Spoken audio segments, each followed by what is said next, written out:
for Senior, February 6th, 2023. This is episode 149. We're getting close to 152.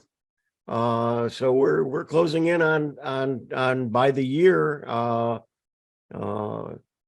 We only missed 1 week, and that was because of the holidays. But I'm Hewie Poplock, and I'll be your host today instead of Ron. Nice to know who's in charge around here. This is a 1-hour show about technology with a Q&A at the end. So we welcome all of you, and thank you for joining. We have a nice crowd of close to 75 people, and we have some people out on our YouTube channel. If you should find, as we get closer and closer to our maximum of 100 people, if you want to watch and can't get in, you can go to the YouTube channel, and it is being broadcast there, except we do cut it off before the music session, and because of copyright issues. And we do invite you to then come over. Usually there's enough room to join in for the Q&A. Today we're talking about security, Windows 11 tips, SD cards, and a cool website called ℎ𝕠𝕠𝕠𝕟, and I think you'll enjoy that.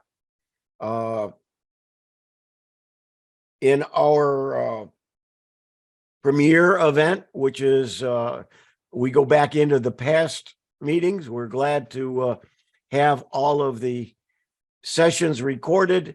Ron gleans out a year ago and grabs some of the meeting. And today's premiere event is Edge Browser Secrets with Bill James, the Wi-Fi 6E by Dewey Clues, and what is a mocha pot with Ron Brown. So you'll get to hear something from Ron today anyway. And Ron will put in the chat box the premiere edition link. It is at 1:30 Eastern time, or on the half hour after the meeting ends. And so that gives you enough for a short break. And we certainly invite you to join us. I want to acknowledge some people who have donated. We're all volunteers, but we do have some expenses, and we have to meet them. And so we ask that you donate through our coffee fund, KOFI, but it does, you buy a cup of coffee or more. And our list this week we want to thank is Pat ℚ𝕠𝕠𝕟, Laura B., Liz Milford, and Linda Stewart for your generosity. And thank you very much.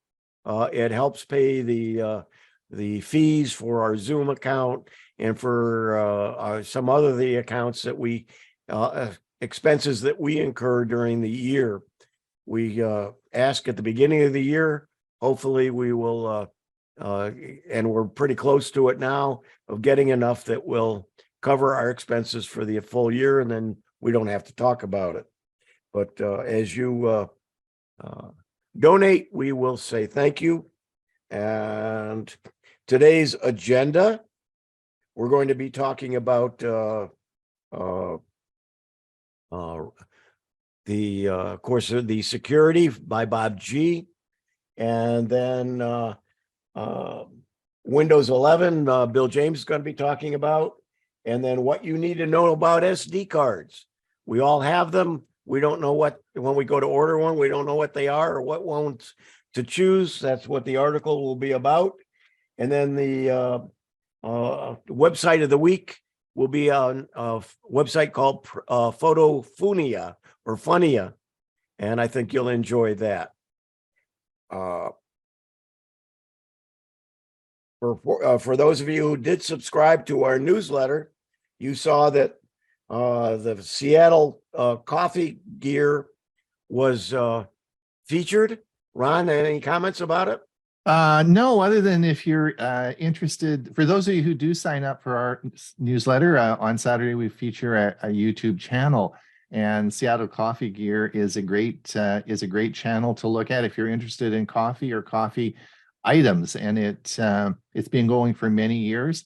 And if you want to know anything about coffee, how to clean filters, what the best coffee maker is, and all that sort of stuff, that's a great site. So be sure and sign up for our Saturday and our both newsletters, and that's a big feature on our Saturday newsletter.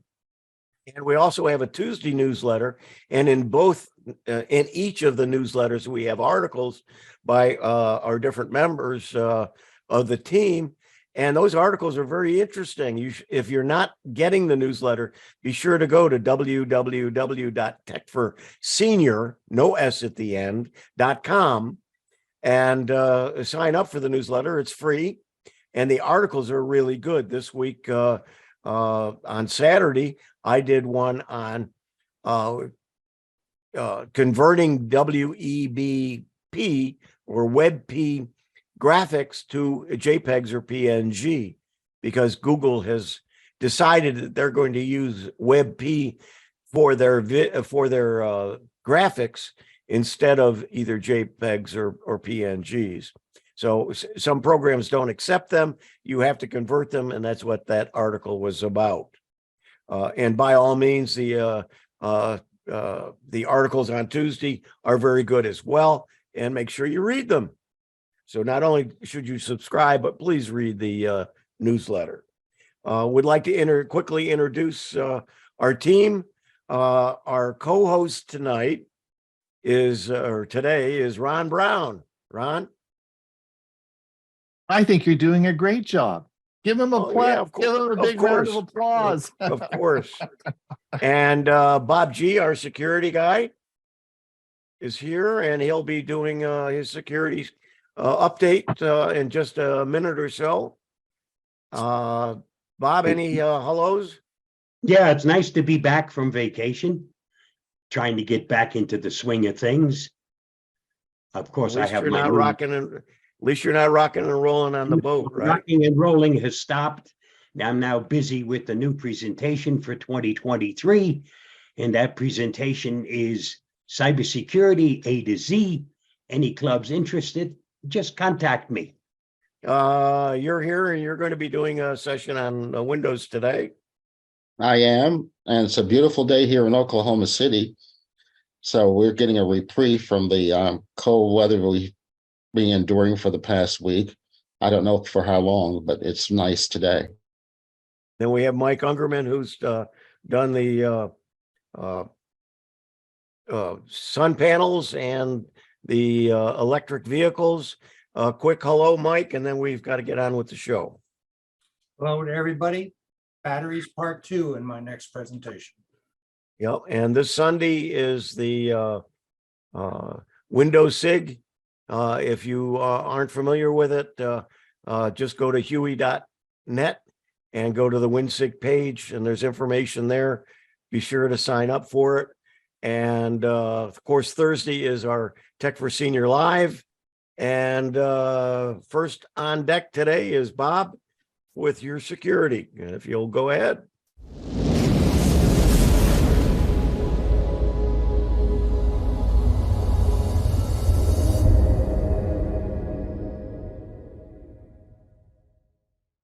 Here is the Avast Security News Roundup for the week ending February 3rd, 2023. Bitwarden password vaults targeted in Google Ads phishing attack.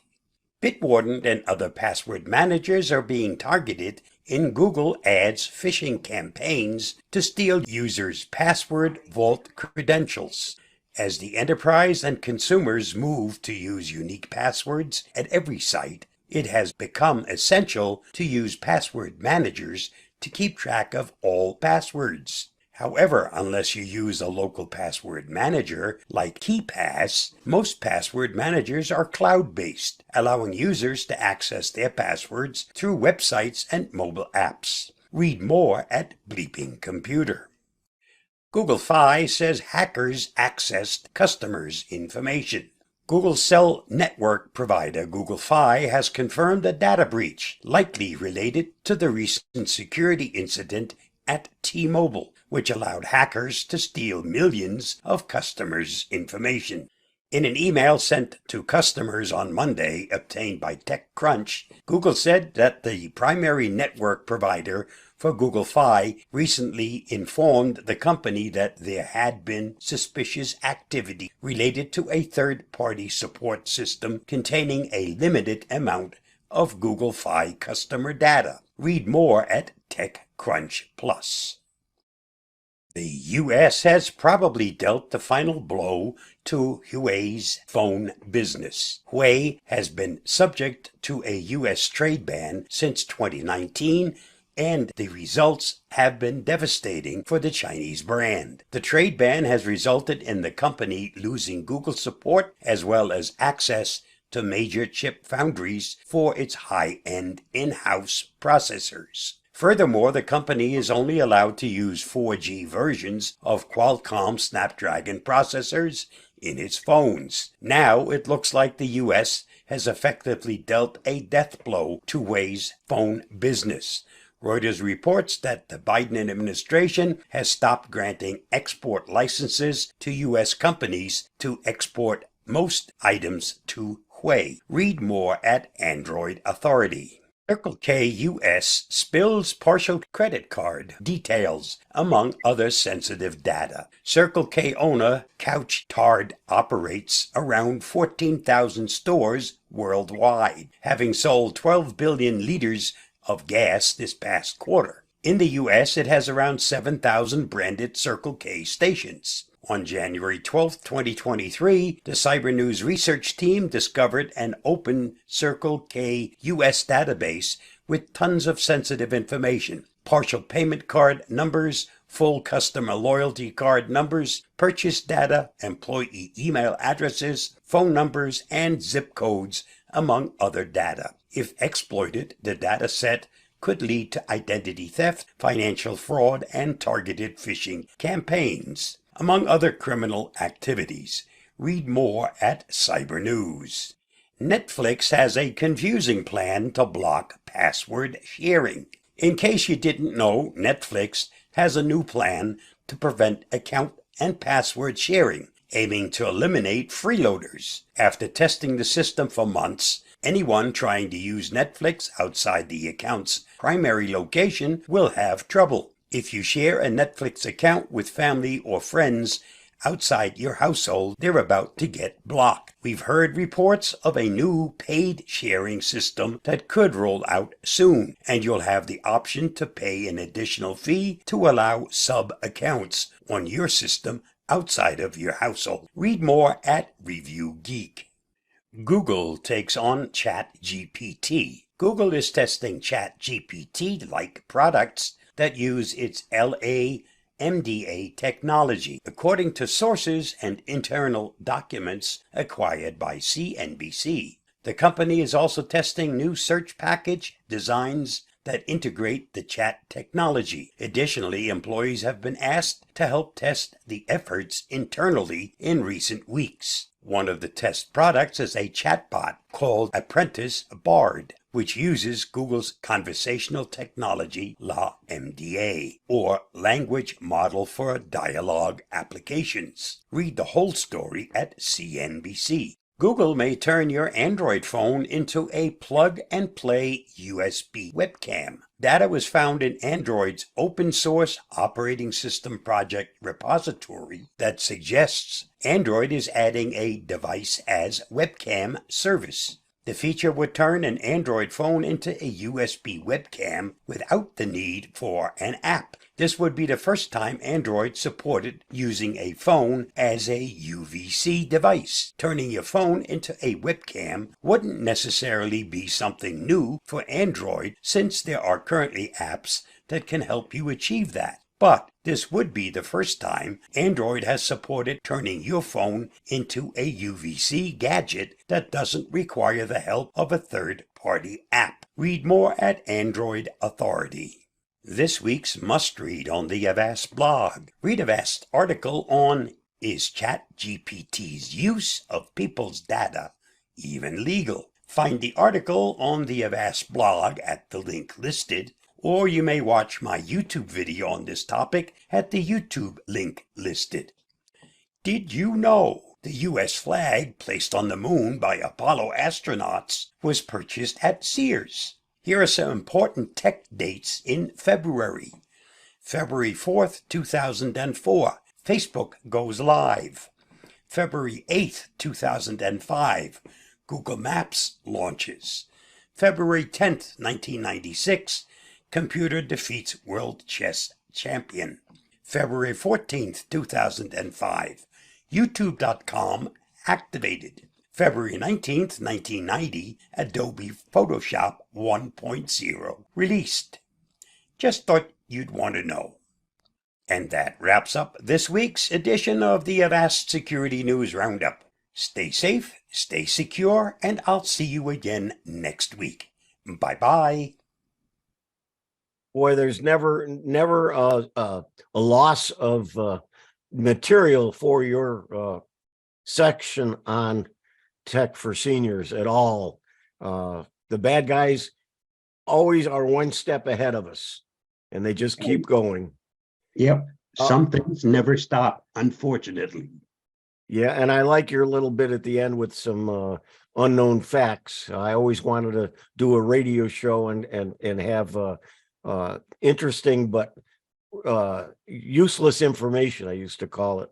But yours is information that's interesting. Bill James going to talk about Windows 11. Go ahead, Bill.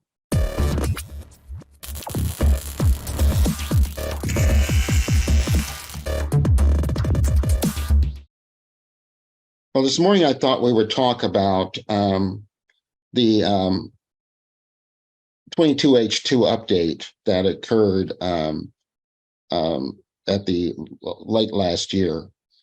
Let me get my PowerPoint here going. As you know, the newest version of 22H2 of Windows is now available. Windows 11 became generally available in early of October of 2021. So the 22H2 is the first major update that came in September of 2022. There have been some design changes, interface changes, and nuance changes that differentiate the two versions, the original version and now the update. Something I want to point out that if 22H2 sounds familiar, there was also a minor update to Windows 10 that was also named 22H2. Microsoft has provided a free health check app to help to see if your Windows 10 PC is compatible with Windows 11.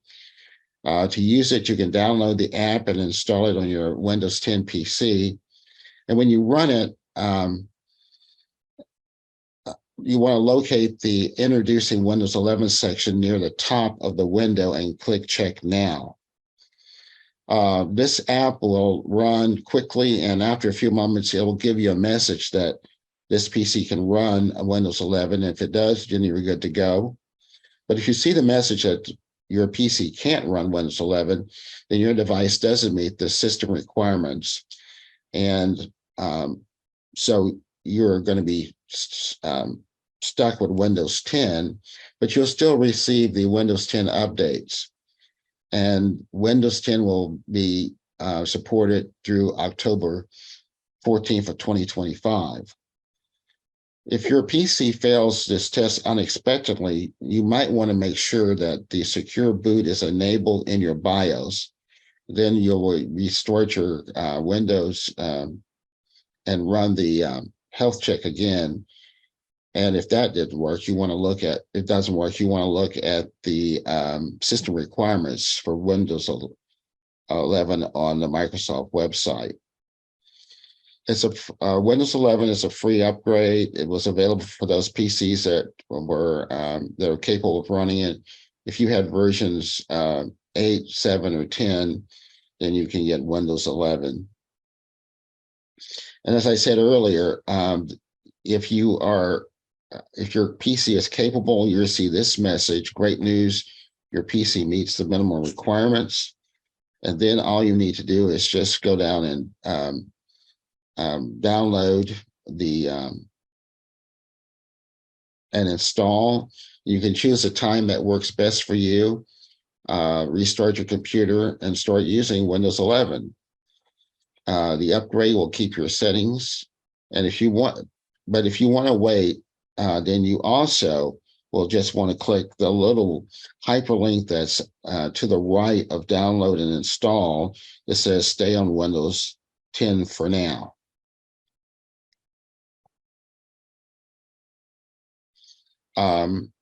One of the things about Windows 11 is that there's a new design. It's really simplified. The start menu has moved to the center along with the taskbar. It has pastel colors and rounded corners, and it's user-friendly Mac-like style, but is still distinct enough to be Windows.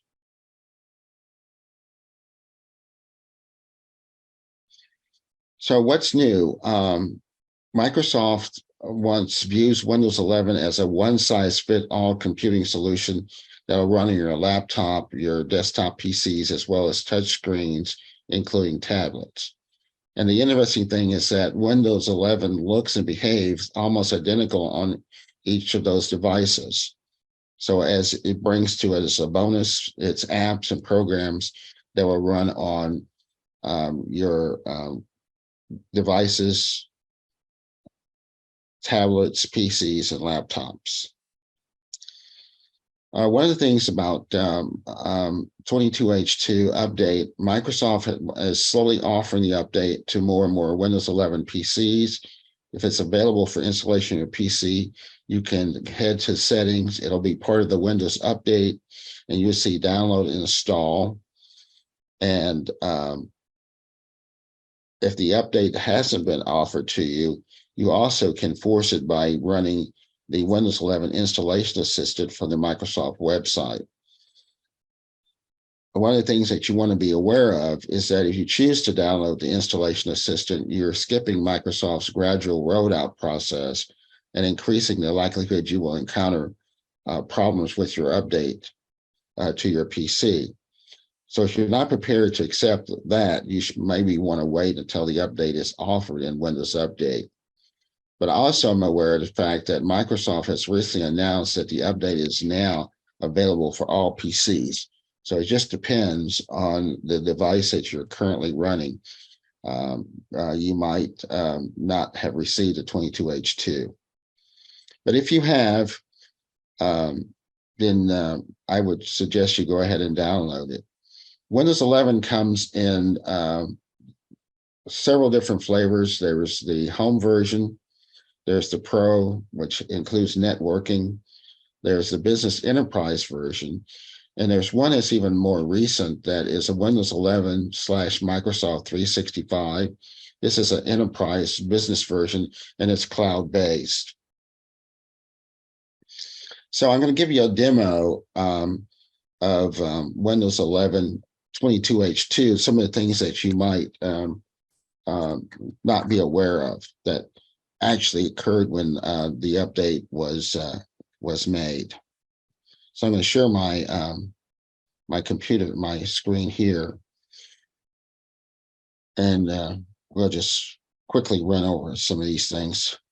All right, first of all is that you can do some customization to your start menu now that wasn't available before.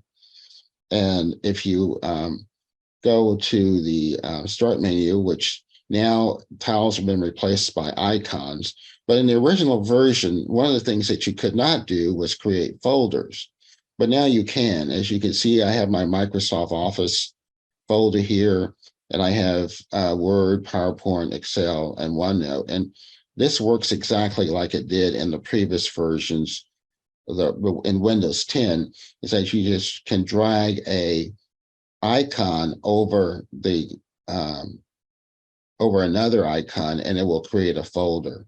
So now I have my Adobe Acrobat as part of my Microsoft Office folder. And if I don't want that, I can just drag it off. and it will then return to the place it was. So this is it's a feature that I think most people were kind of upset that you couldn't do that in the past, but now you can. One of the other things that you can do is that, as you can see here, I have my start menu has 3 rows of icons showing, and then there's a second page which has another 3. And then down below, I have the same thing and I recommend it. I can go here and now go to settings and go to personalization. And I can now go down to the start, and I can customize that to how I want it to look. As I said, I'm showing the default settings, but I can change it for more pins. So then when I go to my start menu here, you'll see I have more of my pinned icons showing than I did before, and recommend it, or the recent. This is sort of a misnomer in my opinion, that it's not really recommended as recent items, but I don't know why Microsoft chose to use that terminology. But I can, I don't know what that is. I can then also go the opposite direction, and I can have more recommendations if I so desire. And here, as you can see, I have more of the recommended ones and less of the pinned. So it's the options are up to you. I personally prefer the default, so I just leave it there. The other thing that has changed is that one of the big problems that we had, at least I consider it a problem, is that when you right-clicked on the taskbar, you would only get taskbar settings, and you no longer could get to the task manager. Now that has changed. So with the update, task manager is included in the process, the function when you right-click on your taskbar. And one of the things that's interesting is that the task manager has changed. It looks quite a bit different from the one that you'll find in Windows 10, in that it has now the icons to the left, and it gives you all the information of what's currently happening with your PC. You also can change the appearance of this. If you hit the hamburger menu, you'll find that you have a different view. In this case, if I hit on processes, it's going to show here at the top rather than as it was. So it's just a different view that you can change that. But that was a change to that brought about in the 22H2 update. And of course, the other one, the biggest change, of course, was when File Manager, is that now you have what's referred to as tabs in your browser, something that Linux users have had for years. So if I want to add an additional tab, I could do that quite easily. What I would do is I would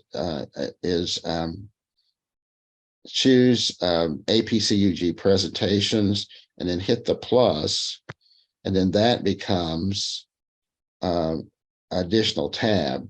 So I can have my APCUG presentations here. I can go to my home.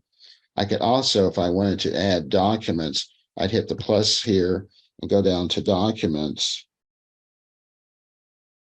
I can find them. And I can also have my documents folder there, and I can toggle between and that was an empty folder. Let's do downloads for, and okay, there's something.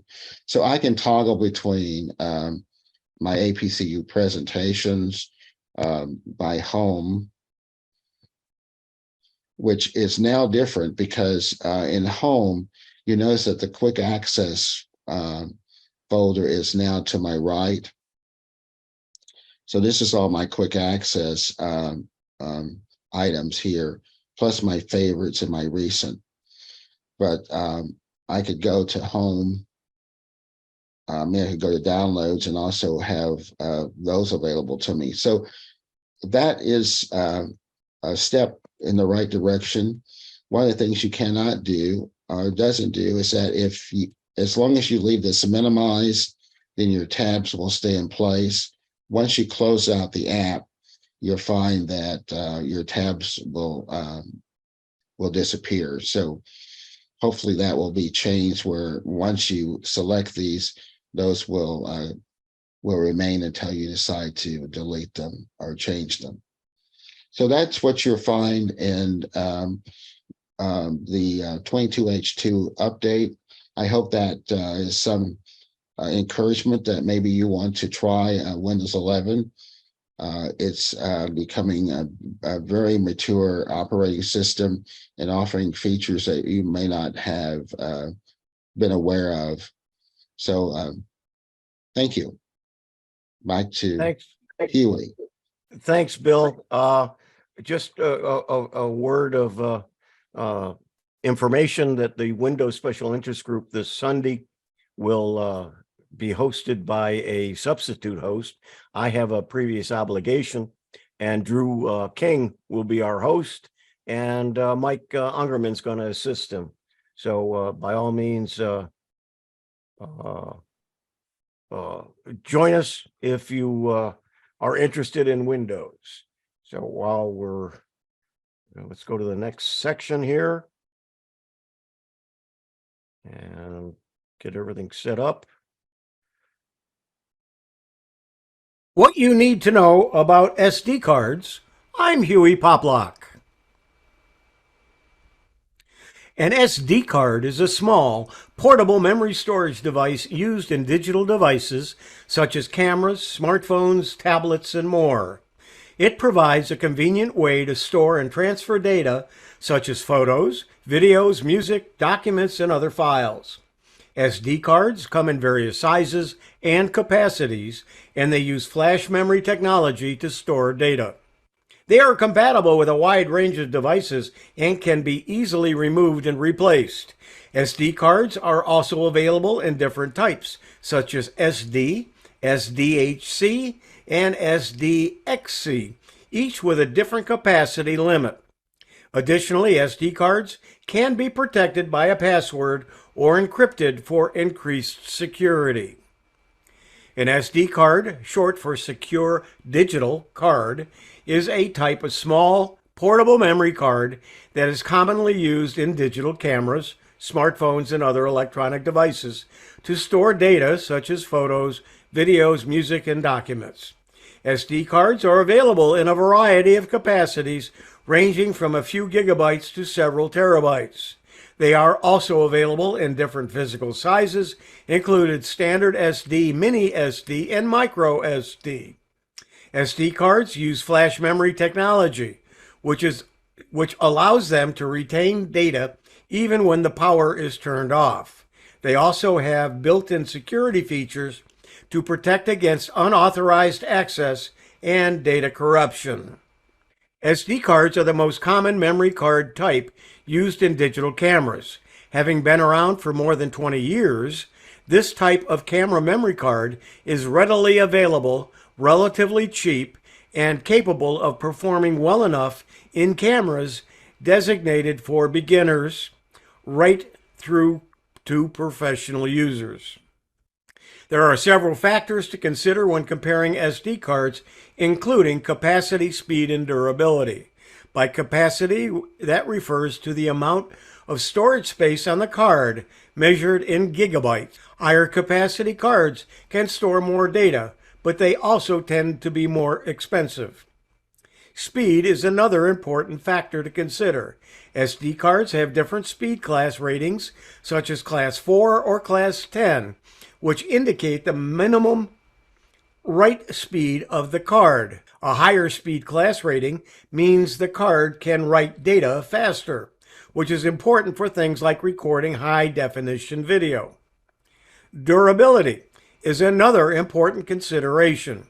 SD cards can be susceptible to damage from water, heat, and other environmental factors.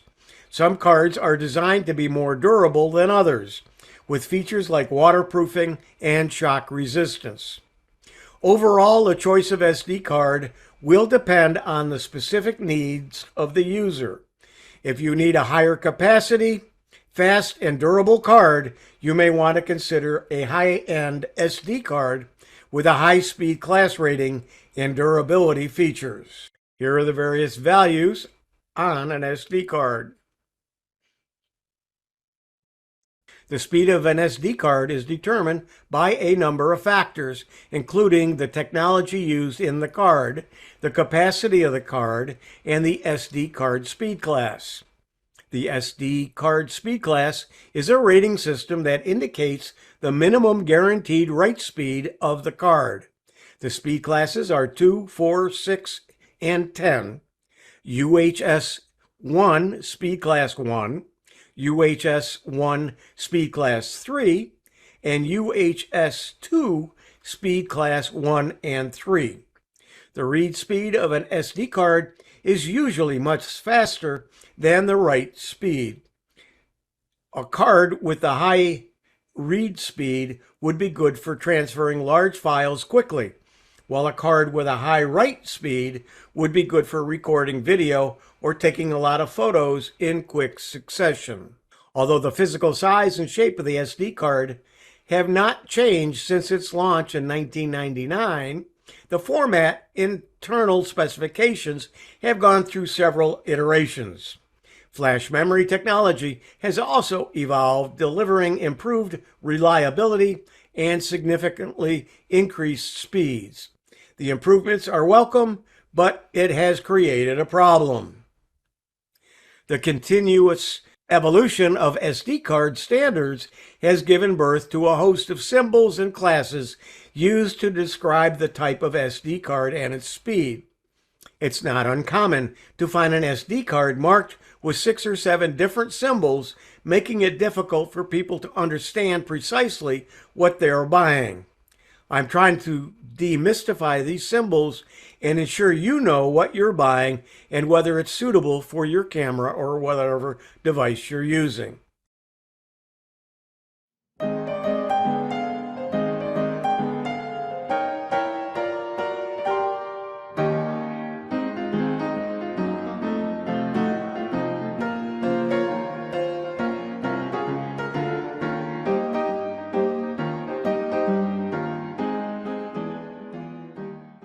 Come on, exactly. This is going to be fine for now. As in Bob's presentation before, he mentioned some very important February dates, and I'd like to add that February 3 is an important date. That's the day the music died. Yes, that was back in 1959, the famous plane crash with Buddy Holly, Ritchie Valens, and J.P. Richardson, also known as the Big Bopper. But today I'm going to talk about Barrett Strong and his song Money, That's All I Want. So Barrett Strong was an American singer and songwriter, born February 5, 1941. So yesterday would have been his 82nd birthday. He was born in West Point, Mississippi. Family moved to Detroit when he was only 4 years old, and his father bought him a piano soon after. So Strong started singing in middle school, and he had a couple of classmates that you might have heard of before, Aretha Franklin, and then the well-known singer, songwriter, and record producer, Lamont Dozier. So he was among the first artists to sign with Berry Gordy's brand new label called Tamla Records, and his first release, Money That's All I Want, reached #2 on the R&B charts in 1960 after the song was leased to Anna Records. Since Tamla Records was Motown's first label, many consider this song to be that label's first hit record. Now, the song was later recorded by a number of acts, including the Beatles, the Rolling Stones, Led Zeppelin, the Kingsmen, Jerry Lee Lewis, and Buddy Guy, just to name a small sample. The song is also on the soundtrack of the recent best-selling novel and hit movie, Crazy Rich Asians. So while Barrett Strong continued with a recording career, he is really best known for his work as a songwriter. In addition to co-writing Money, he co-wrote the Marvin and Gaye hit, I Heard It Through the Grapevine. He also received a Grammy Award for Best R&B Song in 1973 for Papa Was a Rolling Stone. He also co-wrote Just My Imagination, Running Away With Me. Of course, we all know that as a hit song by The Temptations in 1971. So his work as a songwriter has earned him a place in the. And that is Barrett Strong and that famous song. Thanks, Ray. You want to play that again? I could play it all day long. How about playing another music track or something? We got about 10 minutes to fill. Or can you sing?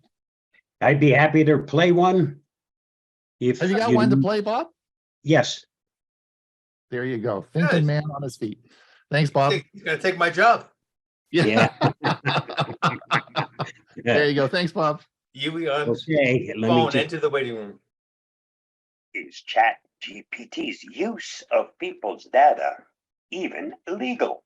Currently, there is no widely accepted method for individuals to request the removal of their data from a machine learning model once it has been used to train that model. My thanks go to Emma McGowan for the article on this topic in the Avast and the inspiration for this video. You'll find her article at the following link. If you find this video helpful, don't forget to like, subscribe, share, and get involved. In the world of AI and machine learning, the sudden massive popularity of language learning models is a hot topic. These tools, the current most popular of which is probably ChatGPT 3, are language models that can answer specific questions and even generate code. They can be used in a variety of applications, such as chatbots, language translation, and text summarization. However, with any technology, there are also potential drawbacks and concerns. Let's spend a little time on privacy and ChatGPT. One of the main concerns with these models is privacy, and it can be difficult for people to know if their data has been used to train a machine learning model. GPT-3, for example, is a large language model that has been trained on a vast amount of internet data, including personal websites and social media content. This has led to concerns that the model may use people's data without their permission, and that it may be difficult to control or delete data that has been used to train the model. Another concern is the issue of right to be forgotten. As the use of GPT models and other machine learning models becomes more widespread, people may want to have the ability to erase their data from the model. People are furious that data is being used without their permission. Sadia Alfros, AI researcher with Avast, says, sometimes some people have deleted the data, but since the language model has already used them, the data is there forever. They don't know how to delete the data. Currently, there is also no widely accepted method for individuals to request the removal of their data from a machine learning model once it has been used to train the model. Some researchers and companies are working on methods to allow for the removal or forgetting of specific data points or user information. But these methods are still in the early stages of development, and it's not yet clear how feasible or effective they will be. Plus, there are technical challenges to removing data from machine learning models, as the data may have been used to train the model, and removing it may cause the model to lose its accuracy. Here's the big question. Is ChatGPT actually legal? The legality of using personal data to train machine learning models, such as GPT-3, can vary depending on specific laws and regulations in a given country or region. In the European Union, for example, the General Data Protection Regulation regulates the use of personal data and requires that data be collected and used only for specific lawful purposes. Under GDPR, organizations are required to obtain explicit consent from individuals before collecting and using their personal data. There is a legal basis for processing personal data for scientific and historical research, but the control must comply with GDPR's principles and rights. such as the right to be informed, right of access, right of reflection, right of erasure, right to object, and right to data portability. It would appear then that the language learning models don't comply with GDPR, which would become a major barrier to growth in the future. In the United States, there is no federal law that specifically regulates the use of personal data to train machine learning models. However, organizations are generally required to comply with laws such as the Health Insurance Portability and Accountability Act and the Children's Online Privacy Protection Act. If they collect and use personal data from individuals in certain sensitive categories, and in California, where the majority of big tech companies are located, companies are required to follow the California Consumer Privacy Act, which has similar privacy requirements to the GDPR. Another major concern is the accuracy of ChatGPT. Another big concern about GPT models is misinformation and the lack of verification. It's been widely reported that many language learning AIs present information confidently but inaccurately. That lack of fact checking could potentially increase the speed of false information, which is especially dangerous in sensitive areas like news and politics. Google, for example, is planning to use GPT models to better serve customers, but it's not yet clear how they'll handle the fact-checking element. While ChatGPT models have the potential to revolutionize the way we interact with technology and automate certain tasks, it's important to also consider the potential drawbacks and concerns. As the use of these models becomes more widespread, it's crucial to address the privacy concerns and find solutions for the right to be forgotten issue. Remember these facts and concerns when using ChatGPT and other AI tools. All these new tools are great when used properly, but as we've seen, they are already being misused. Don't fall into that trap. Stay safe, stay secure, and I'll see you again soon. Bye-bye.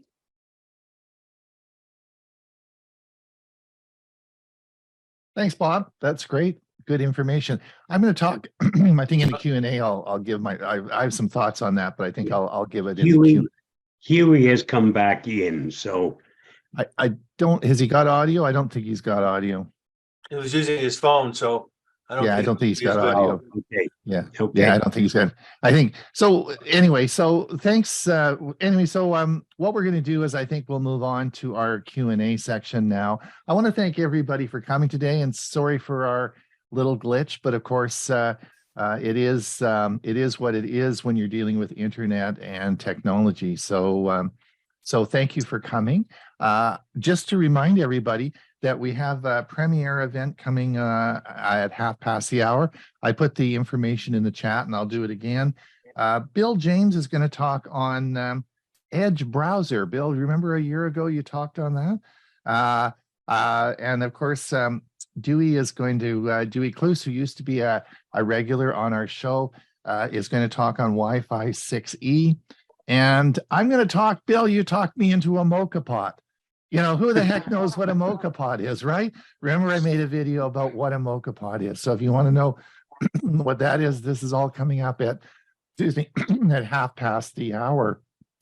So just a minute here. I just want to get clear my voice. I wasn't expecting to have to do this, so I haven't. My voice is a little froggy. Anyway, so I want to. So that'll be coming at hour.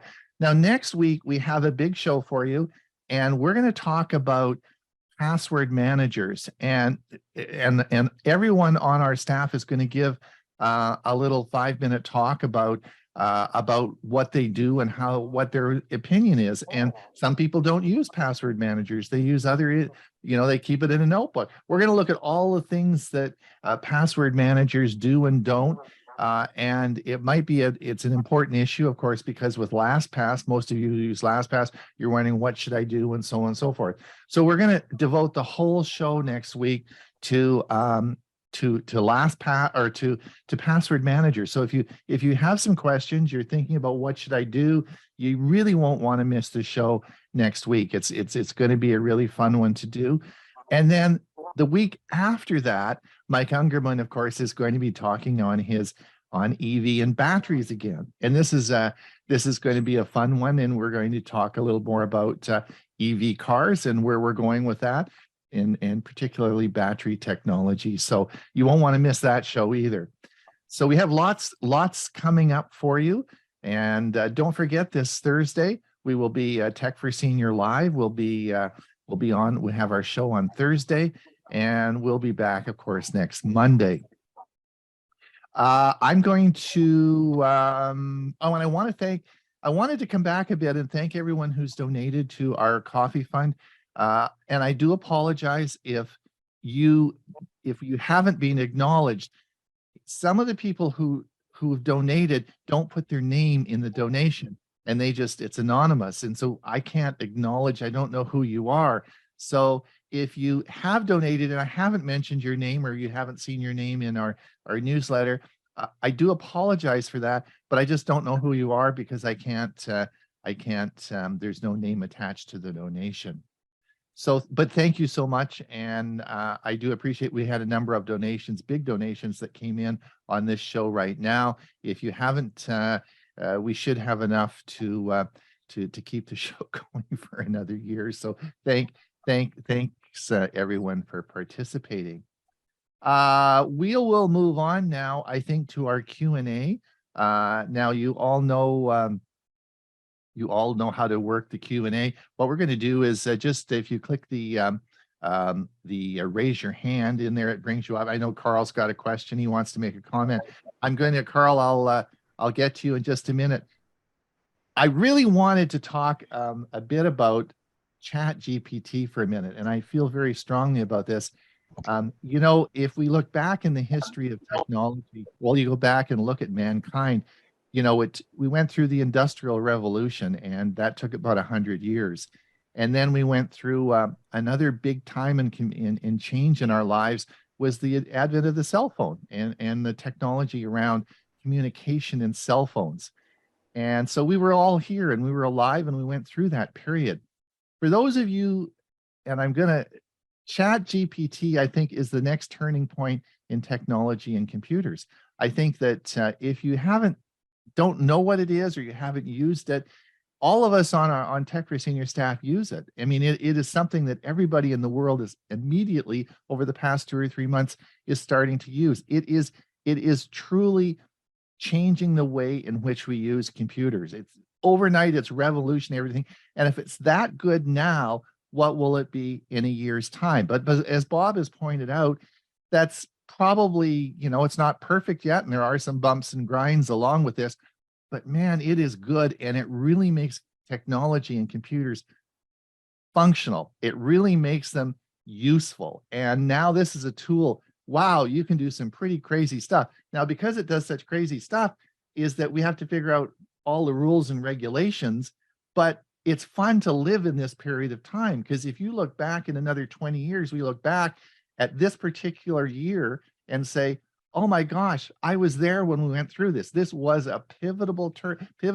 turning point in our lives. I think that's going to be true. It is truly amazing technology. So Ron, if I can interject, tomorrow is a big day because Google will be announcing their that's correct spin-off of what is currently being used. Right. And that will be interesting because one of the drawbacks for ChatGPT is that the database is only through 2021. So anything recent, if it talks about very recent stuff, it's lying because it doesn't have the knowledge. Right. Of course, Google's will wind up doing some changes to that. We'll have to wait till tomorrow to get the information. Well, and Bob, I feel a bit angry because I feel that, this technology was there and Microsoft had it and Google have it probably for a number of years. And they haven't, for a variety of reasons, haven't let the cat out of the bag, right? And this was non-Google, non-Microsoft sort of stuff that started. It was actually one of Elon Musk's projects That's to correct. get this going. And bingo, look at what they've done. And now Microsoft is saying, oh, well, we're going to get it going. And then Google says, oh, we've been working on this for a long time. It could have been out 5 years ago. I feel that we've been held back and that this technology was there. The big two just didn't want to do it. So I'm willing to bet one more thing. They've been using this in-house and didn't release it to the rest of us, but it's been used for quite a while already. probably. Yeah, you're right. Yes, you're right. Yeah. So anyway, it's interesting. And so if you are listening to the show, you haven't found out, you haven't ever used it, you don't know what it is, watch some of the stuff we've done on it. We've talked an awful lot about it. It is important because this is going to change the way the world uses technology. Carl, you probably agree with all I've just said, don't you? Oh, of course, of course. Actually, it's scary because, as we know, there's always these unexpected consequences, something that's new. But that's not where I was, had my hand up. I wanted to thank Bill James. I did not know that Windows 10 was going to stop getting supported in 2025. Because wasn't the case that Microsoft just announced Windows 7 was not going to be supported recently? Right, it came to its end of life, and and that'll be the case for Windows 10 as well. Well, I would have expected Windows 7 is a long time ago. I would have thought Windows 10 would have gone out to like in the 30s. No, because and before you know it, before, I would say, we were talking about that earlier, before Windows 10 before Windows 11 expires, we'll already be having Windows 12. So it's kind of it's just the nature of things. Hardware, it changes and improves, and so operating systems have to go along with that trend. So is it a case that there's no way to use Windows 11 on a 10 machine because it's a hardware thing and there's no way practically to change the hardware? That would be a true statement. Unless you wind up with Microsoft making a mistake, and instead of giving you the update to Windows 10 developer, winds up giving you Windows 11 developer. And I'm still have one machine that is running Windows 11 in the developer stage that should not be running Windows 11 at all. So, it all depends. Well, that's a classic answer, Bob, from every consultant that I ever knew. Yeah, well, that's sometimes that's how it happens. Right. I'm a Microsoft insider. I should have gotten an update to the insider version of Windows 10, and I wound up with Windows 11. And that computer is still running Windows 11 as an insider. So I've never gotten an explanation why it happened and how come it's still working. It shouldn't be. Thank you. And I think I believe also Microsoft has revisited some of the requirements. So you might want to check and see if your PC is compatible. I put that PC health check in the chat, and you can run that and see what happens. It's not compatible. It just happens to run and work very well. All right. Thanks a lot. Now I don't know. Huey's got his hand up, but I can't see him. Are you around, Huey? Where'd they go? Yeah, I'm here. I lost my router and my computer. I apologize profusely. Just everything's gone. Because I lost my router, I couldn't even get on my Chromebook, which is what I'm using my phone as the as my hotspot to be able to get back on. So I apologize, but it happens to all of us sometimes, and it happened to me right when I really needed it the most. But I have a new UPS coming today via UPS, or actually from Amazon. So I shouldn't have this problem again, but it happened today. Hey, I just want another day off. Hey, like this is working on my. Yeah, we'll have to do this again to prove that I can do it.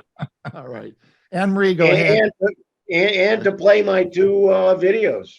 Okay. All right. Anne-Marie, go ahead. I was going to say that the chat GPT is a big problem for the schools. My son-in-law is the technology director for a big school district, and they have been working on a workaround so the kids don't use that instead of doing their work for months. And there is now a tool, Anne-Marie, that's been released by the same people that make ChatGPT that will actually verify whether something was created on ChatGPT or not.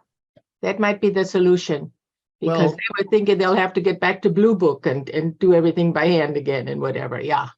Well, but I think Anne-Marie, I They, think they can't prohibit it. It's Nope. not going to go away. yeah, it's Nope. not going to go away.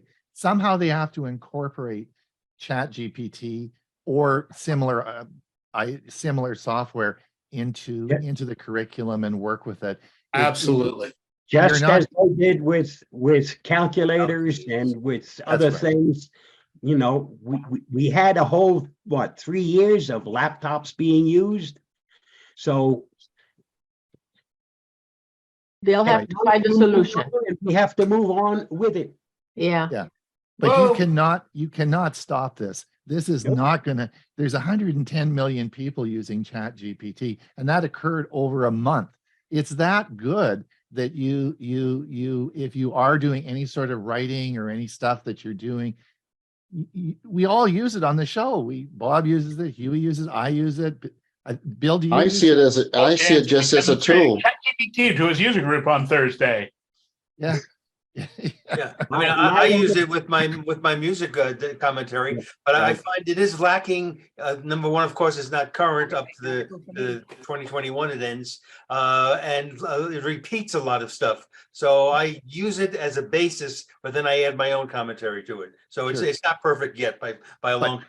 But just think now, Bill, just think though, Ray, just think if it's that good now, what will it be in a year's time? That's the thing that you really have to think about. Right. Yeah, well, there's a new version coming out called the ChatGPT Pro, and That's you're going to have to exactly. pay for that. I think it's $20 a month. I bet you that's going to have some advanced features. It's just going to get better, and it's anyway. I think anyway. I And said you what know I what? said. The other day I told you how long I have to get on at 2 o'clock in the morning, and you said no, they've increased it. You were right. 3 o'clock in the afternoon last week, I got on right away without a problem. That's right. Yeah. Steve, go I ahead. did- I was on yesterday and I created a new video on 10 of the reasons for using it and 10 reasons why you should not be using it. That was created with ChatGPT. I made edits to it, but it was ChatGPT that created that presentation. So, and the video. Steve, go ahead. Yeah, when you press the print screen key, it saves an image of your screen to the clipboard. When you hold the Windows key down and press print screen, it saves an image of your screen into your pictures folder under screenshots. Under I your just document. wondered if, Right. yeah, when you hold the Alt key and press print screen, it'll just save the active window rather than the whole screen. Right. Is there a key combination for that with the Windows key? Because if you hold Windows Alt and then print screen, nothing happens. So is there a way that you can get it to save just the active window into that screenshot folder? I don't know, but that's an interesting one, Steve. Could you just, how do you do the active window and save that? What was the Alt print combination? screen. Alt and print screen. You hold the Alt key down and press print screen. Print screen. It'll just That's save cool. it'll just save what window is active. It won't didn't save the know whole screen. Does everybody know that? Bill, did you know that? I believe so. He's correct. And it also, the other way that you can do it, Steve, is use the snipping tool, because it will just take a window. If you use one of the options there. Yeah, but isn't all print screen faster? Well, yeah, to a degree, but I mean, but if you want, but the combination that you want it, you can't do it with the Alt key and the Windows key, but you can do it with the snipping tool. All right, thanks, Ivana. Ivana, go ahead.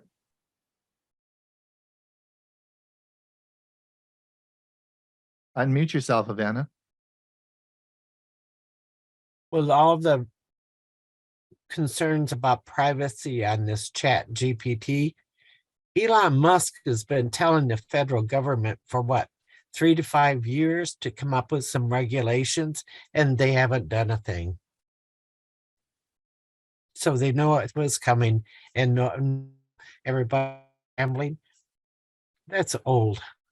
Mm-hmm. Correct. Indeed. Do you use Chat GPT? Have you tried it? I haven't logged on. I didn't know if, when I looked at it, I did not know if the pro or the other one charged, and I want the free one. So yeah, the pro is brand new. It was just released. The free one's been available for a while. Okay. Oh, I think it's going to be fun. Mm-hmm. It is. Well, it's interesting. It's very interesting. So my friend just he had some legal issues, and it has to do with an airplane on a airport, and they're trying to get the airplane off, and there's some legal going on between lawyers. And he thought, well, why don't I just ask Chat GPT? And he put all the parameters in, and Chat GPT came up with 10 suggestions that were better than the lawyers. Like, it was really good. That was really applicable. So you know, it's amazing. Test it out. Go ahead, Joel. Concerning ChatGPT and others, everybody agrees you can use a World Book Encyclopedia from your library. I was fortunate to have one in my den. It's a source of information, but we have to be careful. I've seen several YouTube presentations where an attorney ran through or read a ChatGPT suggestion and found it about 75% accurate. And that's not very good if you're walking into a courtroom to be 75% accurate, or the other side, 25% wrong. So it's a source of information, but you have to be careful about checking the validity, correctness, accuracy of information you learn that way. Yes, for sure. Thank you. Absolutely, for sure. Absolutely. All right. So that's. Does anyone else have their hand? Oh, Bill, go ahead. Has his hand up. Well, I think Joel said basically what I was going to say, that it's basically a tool. The other thing is that I use Grammarly, and I use the editor in Word, and those are just are tools that we use in writing. So you have to use that as a suggestion, and then or as a springboard, as Bob has been doing, to just kind of get your thoughts together. I think it's a wonderful tool. I agree with Ron. I think it's we're going to see a lot of good things come from it. I think it's going to change the way we use technology and computers totally, and it's going to change our lives. It's big time. I'm going to demo it this. We're living through it. Right? I'm going to demo it this Thursday at my user group, so it's going to be fun. Yeah, it should be good. Yeah, excellent.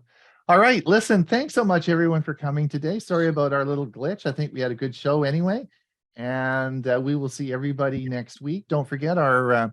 At 1/2 we'll have our premiere video on. Don't forget this coming Thursday, Tech for Senior Live. Just remember, don't go to the Zoom meeting. Some of you still log on Thursday to our Zoom meeting. It's not a Zoom meeting. We broadcast it out from StreamYard to our Facebook account or our YouTube account. So if you are confused on how to find us on Thursday, just click the big button on our website www.techforsenior.com. Right up at the top, it's a big red button. Click that and it'll take you right to the show. And otherwise, we're going to see you next week, and we're going to talk about password managers, why you should use them, why you shouldn't use them. Is a book better than should you be using Bitwarden or LastPass, or what should you be using now with all the confusion going on there? We're going to talk all about that next week, so you won't want to miss that. If you haven't signed up for our newsletter, please do so. It contains a lot of information, but more important, it contains the agenda for the show. So it'll let you know what we're going to show, what's going to be on the show, the content of the show. And on Tuesday, the newsletter tomorrow, we'll have what we're going to talk about on Thursday, right? So by getting the newsletter, it'll tell you what our topics are going to be. So be sure and sign up for the newsletter. Do you have anyone else want to say anything? Bob, thanks again for helping us out in a pinch there. Yeah, providing we have no glitches, we actually stick to what's on that agenda. Yes, we do. We try to stick with it, right? And so anyway, thanks a lot for your help. And Mike Ungerman, get that EV battery stuff all organized for your presentation. I'm looking forward to that. Bill, thanks so much for your help today. And everyone, thank you for coming. We'll see everybody in about a week's time. Bye now. Bye-bye.